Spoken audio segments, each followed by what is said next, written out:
Timur توست کے چھوٹے چھوٹے لقمے لے رہا تھا۔ ڈائننگ ٹیبل پر اس کے علاوہ کوئی اور نہ تھا۔ وہ اپنی ویل چیئر گھسیٹتی ڈائننگ ہال میں داخل ہوئی۔ وہ آہستہ سے چونکا، لقمہ توڑتے توڑتے چھوٹے چھوٹے ہاتھ رک کے سر اٹھایا۔ محمل کو آتے دیکھ کر اس کے ماتھے پہ بل پڑ گئے۔ اس نے توست کا بچا ٹکڑا زور سے واپس پلیٹ میں پھینکا، کرسی پیچھے کو دھکیلی۔ بیٹھو تیمور، مجھے تم سے بات کرنی ہے۔ I don't want to talk to you. مگر مجھے کرنی ہے، اور یہ تمہارے ڈیڈ کا میسج ہے، میرا نہیں۔ واٹ؟ وہ لمحے بھر کو رکا، ماتھے پہ بل ڈالی، بھوے تنی۔ شاید میں اس گھر سے چلی جاؤں، شاید اب ہم ساتھ نہ رکھیں، میں اور تمہارے ڈیڈی۔ I don't care. تو تم کس کے ساتھ رہنا چاہو گے؟ میرے ساتھ یا ڈیڈی کے ساتھ؟ وہ جانتی تھی کہ تیمور جو کم از کم بھی اس کے حق میں نہیں ہوگا، وہ کچھ بھی ہو، کسی کے بھی ساتھ نہیں۔ مگر بیٹا، آپ کو کسی کے ساتھ تو رہنا ہوگا۔ میں نوکر نہیں ہوں آپ لوگوں کا جو کسی کے ساتھ رہوں گا۔ Just leave me alone. وہ زور سے چیخا، کرسی کو ٹھوکر مارتا ہوا چلا گیا۔ وہ تعصب سے اسے دور جاتی دیکھتی رہی۔ یہ تلخ لہجہ، یہ بد مزاجی، یہ زہر، یہ کس نے تیمور کے اندر ڈالا؟ وہ اس سے پہلے کہ اس کے باپ کو مورد الزام ٹھہراتی، ایک منظر سا اس کی نگاہوں کے سامنے بننے لگا۔ جینز میں ملبوس اونچی پونی ٹیل والی ایک لڑکی چہرے پر ڈھیروں بیزاری سجائے چلا رہی تھی، میں اپنے باپ کے نوکر ہوں جو یہ کروں، میں آپ کے باپ کے نوکر ہوں جو ایسا کروں۔ اس کے مخاطب بہت سے چہرے تھے، کبھی تائی مہتاب، کبھی مسرت، کبھی کازنز، کبھی چچا۔ اسے وہ منہ پھٹ بدتمیز اور تلخ لڑائی یاد آئیں۔ اس کا رواں رواں کانپ اٹھا۔ ہاں، جو اپنے بڑوں کے ساتھ جیسا کرتے ہیں ان کے چھوٹے بھی ویسا ہی کرتے ہیں، کوئی اس کے اندر بولا۔ راستہ ایک ہے، اس پر انسان اس وقت تک چلتا ہے اور پھر واپس اپنے قدموں کے نشان پہ لوٹ جاتا ہے۔ جو ببول لگا کر جائیں گے ان کو وہ کانٹے ہی ملیں گے، جنہوں نے پھول بکھیرے ان کا انتظار گلستان کرتے ہیں۔ محمل، کسی نے پکارا تو وہ خیالوں سے جاگی۔ کیا میں نے ٹھیک سنا؟ کیا تم اور ہمایوں تم الگ ہو رہے ہو؟ وہ حیرت سے کہتی اس کے سامنے گھٹنوں کے بل بیٹھی۔ ہاں شاید۔ مگر تم نے ایسا فیصلہ کیوں کیا؟ میں نے نہیں، ہمایوں نے کیا۔ کیا اس نے خود تمہیں ایسا کہا ہے؟ ہاں۔ اس نے خود کہا ہے تمہیں؟ ہاں۔ اور تم نے مان لیا؟ تو میرے پاس چوائس کیا ہے؟ فرشتے میرے اختیار میں کل بھی کچھ نہیں تھا، آج بھی کچھ نہیں ہے۔ انہوں نے فیصلہ سنا دیا ہے۔ اگر وہ میرے ساتھ نہیں رہنا چاہتے تو میں کیا مجبور کروں؟ نہیں۔ اگر وہ علیحدگی چاہتا ہے تو ٹھیک ہے، میں مصالحت کی آخری کوشش کروں گی، مگر بھیک نہیں مانگوں گی۔ تو پھر کیا کرو گی؟ کدھر جاؤ گی؟ میں اللہ کے محتاج ہوں، ہمایوں کے نہیں۔ دنیا بہت بڑی ہے، میں اپنے بیٹے کو لے کر کہیں بھی چلی جاؤں گی۔ اور تم اس کے بغیر رہ لو گی؟ کیوں؟ کیا وہ میرے بغیر نہیں رہ رہا؟ تو کیا تم خوش رہو گی؟ اگر اللہ نے میرے مقدر میں خوشیاں لکھی ہیں تو وہ مجھے مل ہی جائیں گی، بھلے وہ میرے ساتھ ہو یا نہ ہو۔ آئی ایم سوری محمل، اگر تم کہو تو میں اس کا فیصلہ بدلنے کی کوشش نہیں۔ آپ اس معاملے میں نہیں بولیں گی۔ پلیز فرشتے مجھے بھکاری مت بنائیں۔ اس نے کچھ ایسی بے بسی سے کہا کہ وہ لب کاٹتی رہ گئی۔ مگر وہ ایسا کیوں کر رہا ہے؟ کوئی وجہ بتائی اس نے؟ کیا میں نہیں جانتی؟ وہ ایک معذور عورت کے ساتھ کب تک رہے گا؟ کب تک میری خدمت کرے؟ وہ میری بیماری سے اکتا گیا، میں جانتی ہوں۔ کیا یہی وجہ ہے؟ کیوں؟ اس کے علاوہ بھی کچھ ہو سکتی ہے۔ واللہ عالم۔ خیر، جو بھی کرنا سوچ سمجھ کر کرنا۔ اگر تم نے فیصلہ کر ہی لیا ہے تو اپنے دل کو بھی راضی کر لینا۔ بس یہ یاد رکھنا، میں تم سے بہت پیار کرتی ہوں، اور جب تک تم ٹھیک نہیں ہوتی میں تمہیں چھوڑ کر نہیں جاؤں گی، اوکے؟ محمل نے نم آنکھوں سے مسکراتے ہوئے اس بات میں سر ہلایا۔ جب سے ہمایوں نے علیحدگی کی بات کی تھی، فرشتے کے سامنے وہ لاکھ خود کو صابر اور شاکر ظاہر کرتی، لیکن اندر سے وہ ٹوٹ پھوٹ گئی تھی۔ وہ ایک سال جو اس نے اس گھر میں محبتوں اور چاہتوں کے ساتھ گزارا تھا، جب وہ دونوں گھنٹوں باتیں کرتے تھے، candy light dinners, long drives, Humayun کے لیے تیار ہونا، وہ ٹیرس پہ جا کے باتیں کرنا، ساتھ کی گئی شاپنگز، ہر چیز اس کی یادداشت سے فلم کی طرح گزرتی۔ اب اگر تیمور بھی اس کے ساتھ نہ رہا تو وہ کیا کرے گی؟ تو کدھر جائے گی؟ اگر ہمایوں نے اسے گھر سے نکالا تو وہ کہاں رہے گی؟ چچاؤں کے پاس؟ کیا وہ رکھیں گے؟ فرشتے کے ساتھ؟ وہ تو خود تنہا ہے ہمایوں کے گھر میں مہمان ہے، تو وہ کیا کرے گی اور کہاں جائے گی؟ بار بار یہ سوال ذہن میں اٹھتے اور اس کو بمشکل جھٹلا پاتی۔ وہ آخر کب تک وہ ان کو یوں جھٹکے گی؟ کبھی نہ کبھی تو انہیں جواب چاہیے ہوگا، اور جس کتاب سے جواب مل جایا کرتے ہیں اس کے صفحے بار بار ایک ہی آیت سے کھل جاتے تھے، کبھی ایک جگہ سے کبھی دوسری جگہ سے، اور یہی صفحہ سامنے آتا کہ اور داخل ہو جاؤ دروازے سے سجدہ کرتے ہوئے اور کہو حتت۔ مگر ہیکل سلمانی کا دروازہ کہاں تھا؟ وہ تو بن سواری کے شہر سے نکال دی جا رہی تھی، اور اندر کیسے جاتی؟ وہ سہ بہر بڑی زرد سی اتری، بلقیس نے بیڈ سے ویل چیئر پہ بٹھایا اور باہر لے آئی۔ تیمور لاؤنج میں کتابیں پھیلائے بیٹھا تھا، اسے آتا دیکھ کے خاموش نگاہ ڈال کر کتاب پڑھنے لگا۔ دروازے کے چوکھٹ پہ لگے بیل بوٹوں اور نقش کے درمیان اسے صوفے پر تیمور کا چہرہ نظر آ رہا تھا، جو بہت غور سے آتے جاتے کو دیکھ رہا تھا۔ وہ آنکھیں موندے لمحے بھر کو موسم کی تازگی اپنے اندر اتارنے کی کوشش کرنے لگی، اور ساتھ ہی دیوار کے پار سے مدھم مدھم سی بھنبھناہٹ سماعت میں اتری، اور قسم ہے رات کی جب وہ چھا جاتی ہے۔ اسے چونک کر آنکھیں کھولی۔ اسے گھر آئے ہوئے 1 مہینہ ہوا تھا، وہ مسجد نہیں گئی تھی۔ بلقیس مجھے مسجد لے چلو، اس کا دل میں مچل گیا۔ فرشتے کہاں ہیں؟ وہ کھانا کھا کے سو گئی ہیں۔ چلو ٹھیک ہے، فرشتے تھکی ہوگی، صبح وہ فزیوتھراپسٹ کے ساتھ محمل کی ایکسرسائز بھی کرتی تھی، پھر مساج، سبزی، گھر۔ وہ شام کو مسجد جائے گی، پھر ابھی کیوں تھکا ہے فرشتے کو؟ مسجد کا ہرا بھرا گھاس سے بھرا لان ویسا ہی تھا، سفید ستونوں پہ کھڑی عالیشان عمارت۔ مسجد کے اندر تو کوئی اور ہی دنیا تھی، ٹھنڈی، تازی، باوقار۔ السلام علیکم۔ وعلیکم السلام۔ وہ مسکرا کر ہر کسی کے سلام کا جواب دے رہی تھی۔ وہاں کوئی کسی کو نہیں جانتا تھا اور اسے بھی نہیں جانتا تھا، مگر سلام کرنے میں پہل کرنے کا ہر کسی کا حق تھا۔ وہ کیسے اتنے عرصے سے ان سے کٹی رہی؟ وہ نم آنکھوں سے یہ سوچ رہی تھی۔ وہ کتنی ہی دیر ویسے بیٹھی رہی کہ بلقیس نے مرکز تک جانے کی اجازت مانگی۔ رات صاحب کے کوئی سرکاری مہمان آئے ہیں اور فرشتے بیوی نے مجھے گوشت بنانے کو کہا تھا، میں بھول گئی۔ آپ بیٹھیے، میں لے آتی ہوں۔ بلقیس عادتاً چھوٹی موٹی ادھر ادھر کی باتیں کرتی، ویل چیئر چلاتی مرکز سے نکل آئی، پھر گوشت بنوانے دکان میں چلی گئی۔ محمل وہیں بیٹھی رہی۔ جلدی کرو بلقیس، وہ لفافے تھامے دکان سے باہر آئی تو محمل اکتا چکی تھی۔ بس بیوی، سامنے والے پلازا میں ہوٹل ہے، میں تیمور بابا کے لیے پیزا لے لوں، ورنہ بابا کھانا نہیں کھائے گا۔ وہ تیز سے ویل چیئر دھکیل رہی تھی اور بیزاری سے وہ سڑک کو دیکھ رہی تھی۔ بلقیس ایک فاسٹ فوڈ کے سامنے کھڑا کر کے اندر چلی گئی، اور وہ اس ریسٹورنٹ کی گلاس والز کو تکتے ہوئے یاد کرنے لگی کہ کس نے اسے ٹکر ماری تھی، وہ کون تھا، پکڑا بھی گیا یا نہیں، پتہ نہیں کیا ہوا۔ خیر جانے دو، میں نے اسے معاف کیا۔ وہ یوں ہی بیزار سی نگاہیں گھماتی دیکھتی رہی اور دفتن بری طرح ٹھٹک گئی۔ ریسٹورنٹ کی گلاس وال کے اس طرف کا منظر بالکل واضح تھا۔ کونے والی میز پر بیٹھا مسکراتا ہوا والیٹ کھولتا ہمایوں ہی تھا۔ وہ یک ٹک اس کی مسکراہٹ کو دیکھتی رہی۔ وہ کیا مسکرانا یاد تھا؟ اسے کیا مسکرانا آتا بھی تھا؟ اور تب اس کی نظر ہمایوں کے مقابل بیٹھی لڑکی پر پھسلی۔ شولڈر کٹ بال، سلیو لیس شرٹ، دوپٹہ ندارت، کمان کی طرح پتلی آئیبروز۔ وہ مسکراتے ہوئے کچھ کہہ رہی تھی اور ہمایوں سر جھٹک کر مسلسل مسکرا رہا تھا۔ اس لڑکی کو وہ اچھی طرح پہچانتی تھی، وہ آرزو تھی، وہ واقعی آرزو ہی تھی۔ ہمایوں اب والیٹ سے چند نوٹ نکالتے ہوئے کچھ کہہ رہا تھا، جبکہ وہ ہنستے ہوئے نفی میں سر ہلا رہی تھی۔ دونوں کے درمیان بے تحاشا تکلفی واضح اور عیاں تھی۔ تو یہ بات تھی ہمایوں داؤد، تمہیں آرزو ہی ملی تھی، فرشتے ٹھیک کہتی ہے۔ کوئی اور وجہ تھی، معذوری تو دراصل بہانہ تھا۔ اصل وجہ تو وہ پتلی کمان سی آئیبرو والی لڑکی جو اس کے شوہر کے ساتھ سریعام لنچ کر رہی تھی۔ اس نے کہا تھا وہ ہمایوں کو اس سے چھین لے گی، اس نے ٹھیک کہا تھا۔ محمل نے کرب سے سوچا۔ مغرب کی صدائیں بلند ہو رہی تھیں جب بلقیس کی ویل چیئر دھکیلتی گھر کے اندر داخل ہوئی۔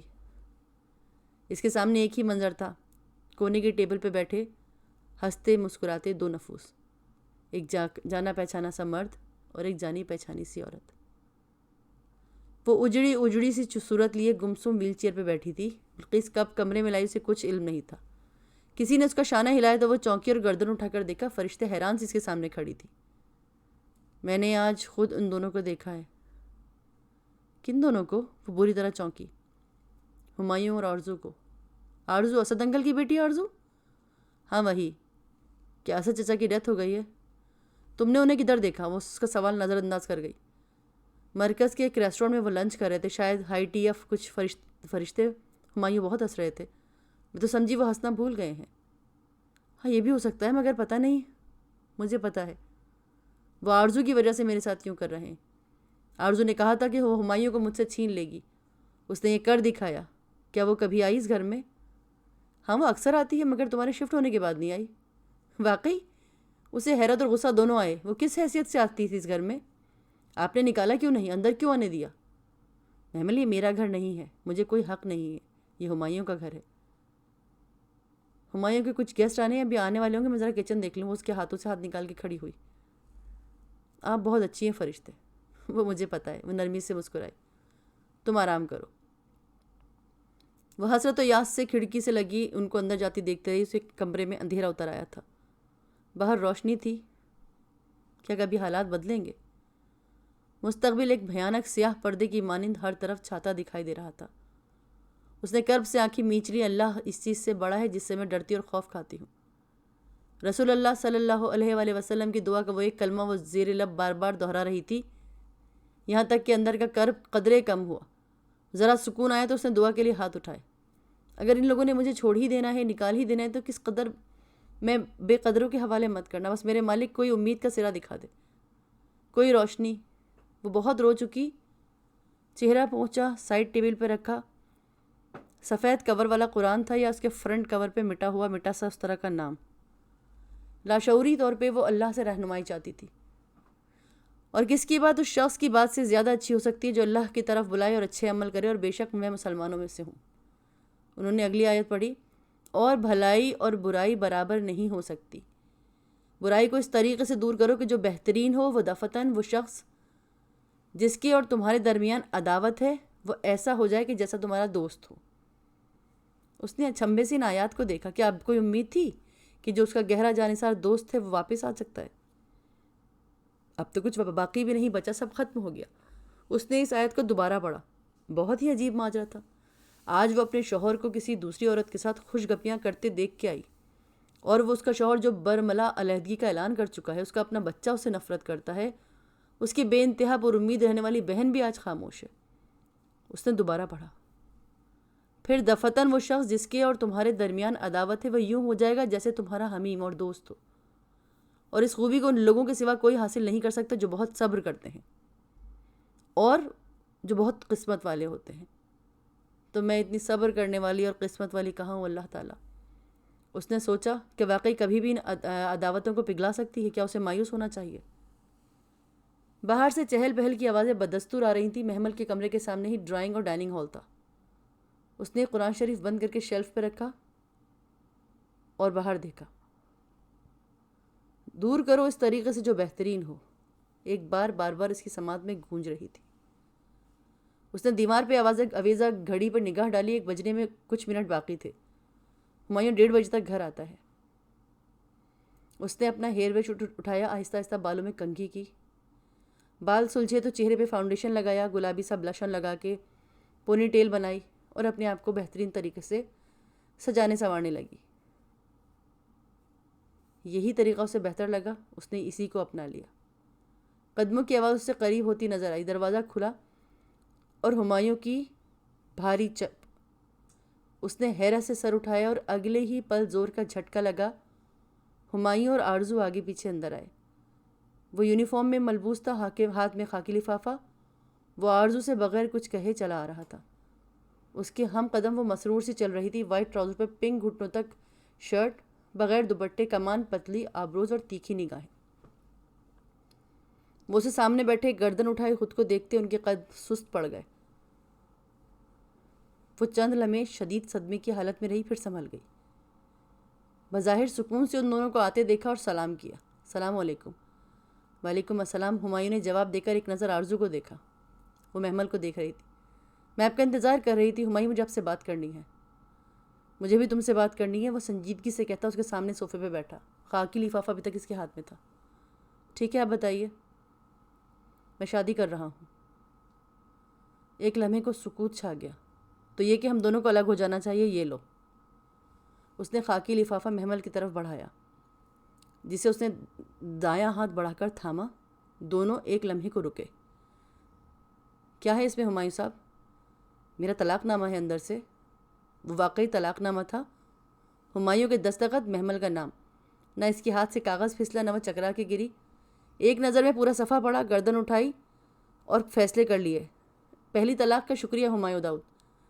جس عالم نے آپ کو یہ بتایا کہ 3 طلاقیں اکٹھی دینا قبیح عمل ہے، سو طلاق ایک ہی دینا بہتر ہے، تو اس نے یہ بتایا ہوا کہ اب عدت کے 3 ماہ میں اسی گھر میں گزاروں گی. مجھے پتہ ہے تم 3 مہینے یہاں ادھر رہ سکتی ہو، میں اس کے بعد شادی کر لوں گا. پوچھ سکتی ہوں آپ دوسری شادی کس سے کر رہے ہیں؟ ہمایوں نے ایک نظر سامنے کھڑی آرزو کو دیکھا. یہ بتانا ضروری نہیں ہے، میں چینج کر کے آتا ہوں. وہ چند لمحے اس اوپر جاتی دیکھتی رہی. زندگی میں پہلی بار اسے نفرت محسوس ہوئی، اور شدید نفرت. آپ تو اپاہج ہو کر بھی خوب بنی سوری رہتی ہیں. آرزو کی طنزیہ آواز پہ اس نے موڑا. ہاں اگر شکل اچھی ہو تو معذوری بھی اچھی ہی لگتی ہے. رسی جل گئی، بل نہیں گیا. وہ اس کے سامنے والے صوفے پہ بیٹھ گئی، ٹانگ پہ ٹانگ رکھ کر. میں نے تم سے کہا تھا نا محمل، مجھے اس سے پیار ہو گیا ہے. لو ایٹ فرسٹ سائٹ، میں اسے حاصل کر کے ہی رہوں گی.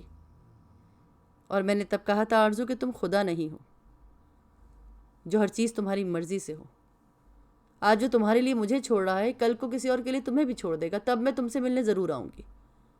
آرزو بے اختیار ہنس پڑی. اس کا انداز محمل کے اندر آگ لگا دیا. تمہاری اکڑ بھی نہیں گئی. ہاں تو تمہاری کون سی گئی؟ میری اکڑ نہیں جائے گی. تمہیں کیا لگتا ہے محمل ہمایوں کے بغیر مر جائے گی؟ اس نے تلخی سے سر جھٹکا. میں 7 سال کومے میں پڑی رہی، تب میرے پاس ہمایوں نہیں تھا. میں تب بھی نہیں مری تو اب کیسے مروں گی؟ تم نے بیٹھنا ہے تو بیٹھو. کھانے پینے آئی تو سامنے کچن ہے. ویسے بھی دوسروں کا مال کھانا تمہاری خاندانی عادت ہے، اور ہمایوں کو خیرات کرنے کی عادت ہے. جو کھانا وہ کھا لینا. طے شدہ زرد کاغذ ادھ کھلا اس کی گود میں تھا. اس نے آرزو کے بڑبڑانے کی اور سیڑھیاں چڑھنے کی آواز سنی. کمرے میں آ کر اس نے دروازہ لاک کر دیا. لاک لگایا نہیں. اب ادھر کس کو آنا تھا؟ سب ختم ہو گیا تھا. ہر رشتہ اجڑ گیا تھا. راکھ کا ڈھیر بن چکا تھا. اس کا دل چاہ رہا تھا دھاڑے مار مار کے روئے. آنکھ آنسو بہاتی ہے، دل غمگین ہے، مگر زبان سے ہم وہی کہیں گے جس پہ ہمارا رب راضی ہے. اس کا ہاتھ بے دم سا گر گیا. رسول اللہ صلی اللہ علیہ وسلم نے کہا تھا صبر صدمے کی پہلی چوٹ پہ ہوتا ہے. اور انہوں نے یہ بھی کہا تھا کہ جو شخص گریبان چاک اور رخساروں پہ تماچے مارے اور جاہلیت کی طرح بین کرے، نوحہ کرے، وہ ہم میں سے نہیں ہے. اس نے سر ویل چیئر کی پشت پر ٹکایا، آنکھیں بند کی. قطرہ بند آنکھوں سے آنسو ٹپکنے لگے. وہ بے آواز روتی رہی، بلکتی رہی. اندھیرے کمرے میں بیٹھی ایک معذور لڑکی جو کمزور تھی، بے آواز روتے ہوئے بس ایک ہی لفظ دہرا رہی تھی، یا رب المستقیم، یا رب العالمین، اے کمزوروں کے رب، اے کمزوروں کے رب. دوپہر دم توڑ گئی تھی. دروازے پہ دستک تھی. محمل، وہ فرشتے کی آواز تھی. کیا ہوا؟ ایسی کیوں بیٹھی ہو؟ تم ٹھیک ہو؟ ہمایوں نے مجھے طلاق دے دی ہے. وہ دھیرے سے بولی. کتنے ہی پل ماحول پہ سکتہ چھا گیا. کب؟ آج دوپہر. میں عدت اس گھر میں پوری کروں گی اور پھر چلی جاؤں گی اور وہ شادی کر لے گا. آئی ایم سوری محمل. کیا تم خود کو اتنا اسٹرانگ فیل کرتی ہو کہ حالات کا مقابلہ کرو گی؟ ہاں میں کر لوں گی. آپ جائیں، مجھے اکیلا چھوڑ دیں پلیز. فرشتے نے کچھ سمجھ کے سر ہلایا. آہستہ آہستہ قدم اٹھاتی دروازے کی طرف گئی. دروازے کے بند ہونے کی آواز پہ اس نے چہرہ موڑا. کمرہ پھر سنسان ہو چکا تھا. وہ رات بڑی عجیب تھی. محمل نے اتنی ویران رات کبھی نہیں گزاری تھی. تب بھی نہیں جب وہ مسجد کی دیوار پھلانگ رہی تھی. تب بھی نہیں جب اس کی جائیداد اور گھر سے محروم کر کے گھر سے نکال گیا تھا. جب اس کی ماں مری تھی. اور تب بھی نہیں جب وہ 7 سال بعد کومے سے جاگی تھی. ایسی رات پہلے کبھی نہیں آئی تھی. وہ ویل چیئر کی پشت سے سر ٹکائے چھت کو دیکھ رہی تھی.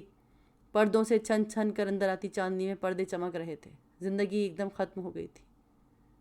ہمایوں اس کا نہیں رہا. تیمور اس کا نہیں. کوئی رشتہ اس کا نہیں. نہ ہی فرشتے. وہ اس کے جانے کے بعد ہی مسجد شفٹ ہو جاتی. وہ کب تک فرشتوں کو اپنی طرف سے پابند رکھتی؟ اور کہیں فجر کی اذانیں بلند ہو رہی تھیں. اس نے اپنے سن ہوتے ہوئے ہاتھ اٹھائے، پہیوں کو آگے کی طرف گھسیٹا. شیلف پر ایک طرف وضو کے پانی کا برتن تھا. اس نے وضو کیا، نماز پڑھی. دعا کے لیے ہاتھ اٹھائے تو دعا کوئی ذہن میں نہیں آئی. بس ایک ہی الفاظ، اے کمزوروں کے رب، لبوں پہ اترا.